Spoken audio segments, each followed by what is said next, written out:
Is the screen thing all right, or I don't know?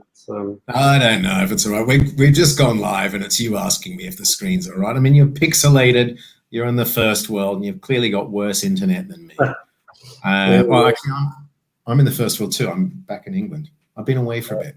We got crap internet here in California anyway. I mean, Jesus, half the time the cell phone service doesn't work. So, I mean, it is only Silicon Valley down the road. So.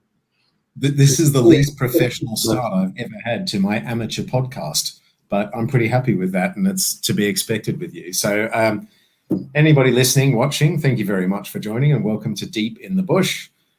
Today I'm joined by Dr. Quinton Martins, and I cannot believe I'm calling him doctor. We first met 20-something years ago in Botswana, and to be honest, I thought that Quinton, or Quitnet, as he was known as back then, was a bit of an idiot.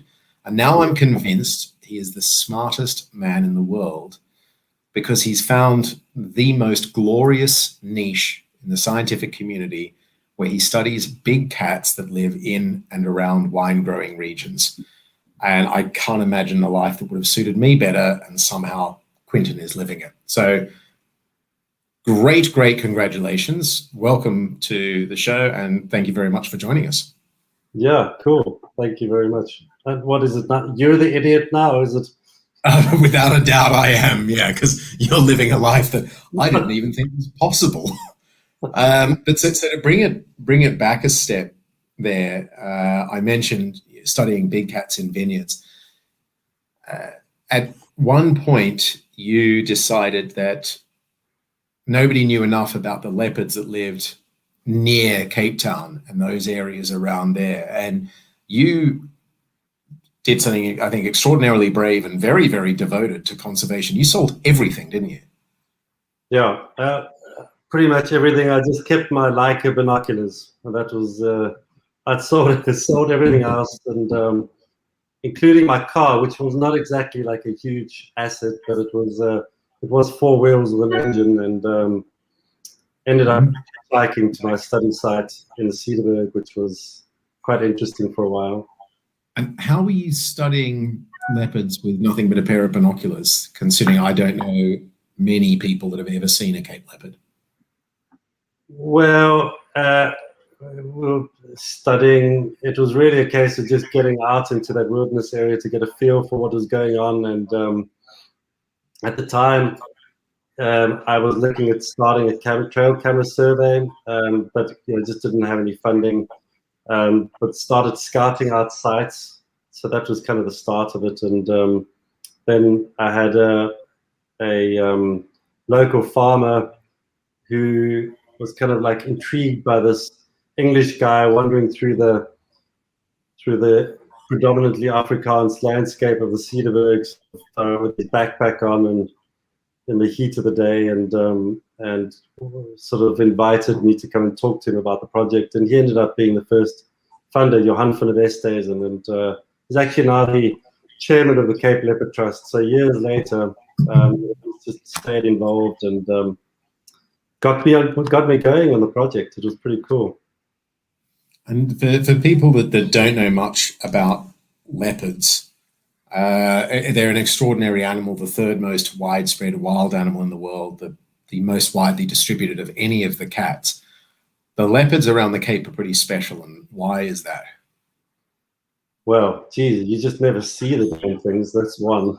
I mean, it's unbelievable how they're these ghost-like creatures, very much like snow leopards, I would say, in many ways. But the other thing is that they're tiny. I mean, they're absolutely minuscule.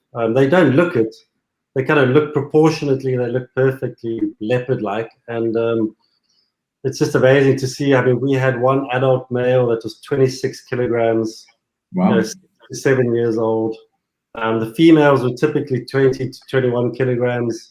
And then we had, other male leopards going sort of 30 kilograms, 31, 32, something like that. But pretty much half the size of leopard in the bushveld. I mean, I hate talking about hunting records, but I believe the heaviest leopard ever shot was about 105 to 107 kilos. So that's more than 3 times what you're describing there. So they are the petite little leopards that Well, we just never, rolling board there. yeah, we didn't insert any lead sinkers in our leopards. Is that what hunters do? They put lead sinkers in them so they come up heavier? I don't know. You just hear so much scummery from the trophy hunting industry. It wouldn't surprise me. Yeah. So you co-founded the Cape Leopard Trust. You spent, it was 11 years, I believe, doing that. And then quite a change, or maybe it's more of the same. You now are the director of Living with Lions, but this is not the African lion. You're now studying an animal that's got 1,000 names: puma, mountain lion, cougar, catamount, Florida panther, down there. What is your preferred name for them? Well, it depends very much on the audience.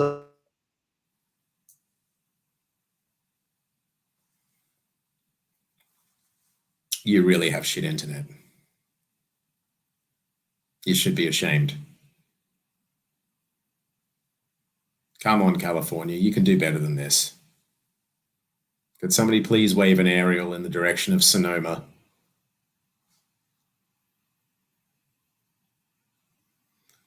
Well, this is going to be a thrilling episode today where I'm going to start filling in the answers for Quinton while he tries to sort out his internet.